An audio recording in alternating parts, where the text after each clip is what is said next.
Hi, good evening. This is Karen Biskin, Head of Library Services at the Jewish Public Library. I am so pleased to be here tonight with you. We find ourselves in the midst of this Passover, facing a modern plague and dealing with our own sense of confinement. I know that I, like so many of you, look to books and to the works of great writers to find my freedom and escape. And that's why we're so pleased to bring to you, live here on Facebook, some of our wonderful Montreal talent. Tonight, we are very grateful to have Amy Sands Brodoff here with us. She is the author of three novels, and 2 books of short stories. Her latest book, In Many Waters, grapples with the worldwide refugee crisis. Please feel free to post questions or comments, and I'll save them for her at the end. And without further ado, I welcome her to our virtual stage here on Facebook.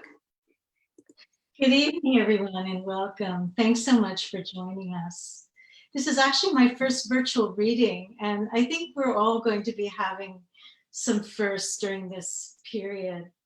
I really appreciate the JPL organizing the series and inviting me to participate.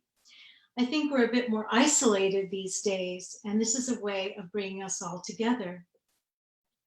I hope you're finding your own ways to adapt.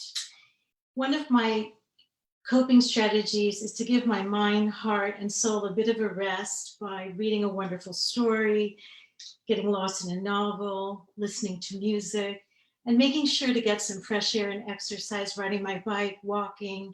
It all really helps. This evening, I'm going to read you a love story, a modern love story, my own. And you will be the first to hear it, and I hope it will lift your spirits. The long and the short of it. When my husband and I go out in public, not much these days, we're assailed with stares, bemused looks, as well as rude, crude, and crazy comments. My favorite after 33 years of marriage, how do you kiss? Let me explain. My husband, Michael, stands 6'8" while I am 5'4". Okay, in truth, 5'3", which leaves a gap of 17 inches between our respective statures, or so you can picture the discrepancy, about 1.5 feet. In the early days of our courtship and marriage, the gazes and gawks of strangers bothered me terribly. Invasions that left me feeling furious and exposed. What struck me was how stunned, but not dumbstruck, people were by the unusual. It was as if they stared not at a person, but at a statue. Back in the day, my MO for these uncouth intruders was to rush up into their faces and give them as good as we got. I stared, I made faces. I spewed out my own outrageous comments. They came too, as if from a fugue state, realizing with horror that this freakish couple were in fact human. Michael, a gentleman to the core, did not care for my manner of dealing with rude strangers. He preferred to hold his head high and go about our business. Throughout our years together, he's remained kind and patient with the artillery of stupid questions asked again and again with so little imagination. Do you play basketball? How tall are you? How is the air up there? Though I met Michael on a blind date during my New York City days, I was prepared for his unusual stature by his sister. She is tall too. Helene and I shared a country house in the Berkshires with a bunch of other singles one summer. She told me her brother was a super fellow and asked permission to give him my number. I later found out that she'd also slipped him the numbers of 2 other women in our house. Maybe that's why he took so long to call me. Time passed. The tall super fellow did not call. I gave Helene a nudge. More time passed. But eventually, a rather shy guy did ring my apartment in Brooklyn, and we set up a date to meet at a cozy bistro in the West Village on the corner of Grove and Bedford Streets. This was 1986. The novelist in me could not wait to meet this giant in a fairy tale. Despite my rich imagination, I simply could not wrap my mind around 6'8". I dated my share of guys, but no basketball players.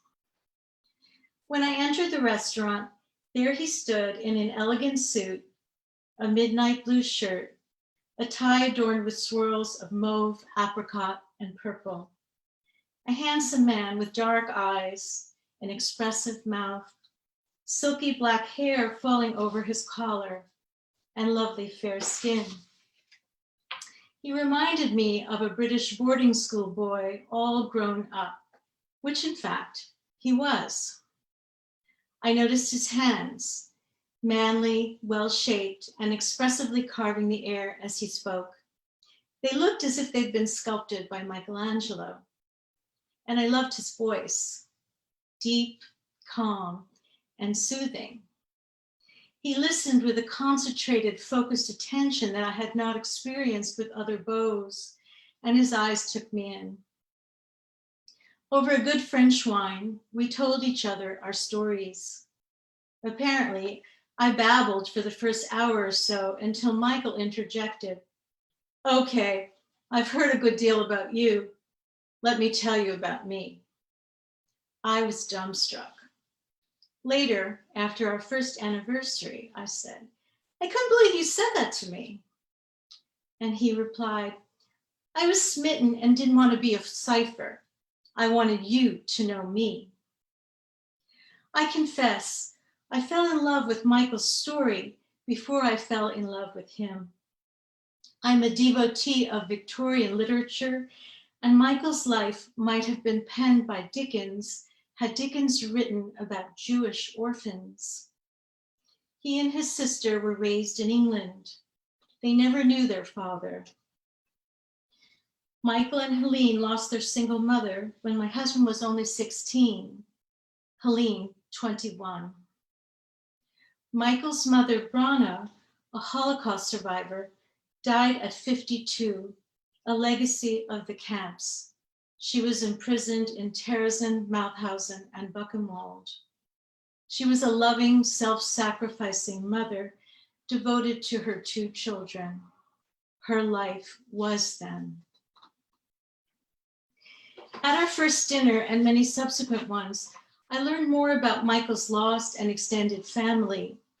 His mother, Brana, was one of 9 children, born to a Hasidic Jewish family in Salatvino, or Slatinskadali, as she called it, a small rural village nestled in the foothills of the Carpathian Mountains in Czechoslovakia. Her father, Mehil, and mother, Chanka, lived in the front room of grandfather Yankel's house on Synagogue Street.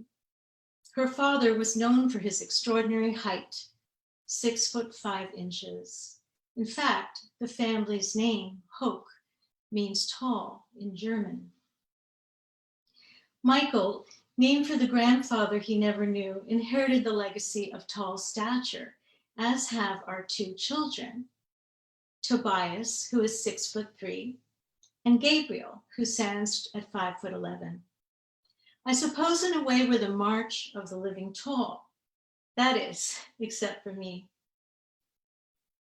Over that first memorable dinner with Michael, I knew he was different. My giant in a fairy tale didn't shy away from telling me his story and didn't flinch when I shared mine. I felt he could take me in everything I'd gone through, and though moved, not be shaken. At long last, a mensch.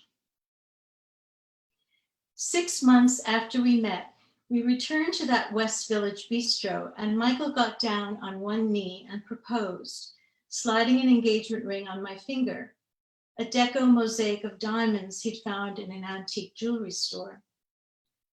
I was seized by a fit of convulsive laughter, but managed to catch my breath and accept.